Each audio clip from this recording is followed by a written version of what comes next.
So the Trayvon Martin case, any lessons learned? Yeah, there's a big lesson.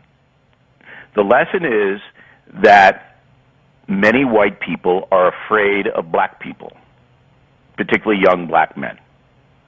That's why this happened, because Zimmerman was afraid of Martin. And he saw a guy who he didn't know, dressed a certain way, and he immediately was suspicious of him. That's the lesson. And then things got out of control. So I don't want white people to be suspicious of young black men. I don't want that. But the fact is that black Americans commit homicides at a rate 10 times greater in the United States than whites and Hispanics combined. And until you address those kinds of statistics, and they're legion, then you're always going to have fear and you'll always have mistrust, and that's the lesson.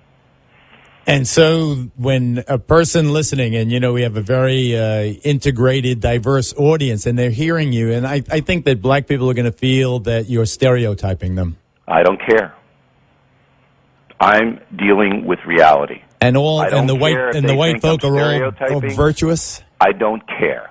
I'm interested in helping the most vulnerable Americans, and those are young black children born into poverty. That's who I want to help. What about the argument that the schools are rotten in the black communities, that the services are decayed? Why are the schools rotten?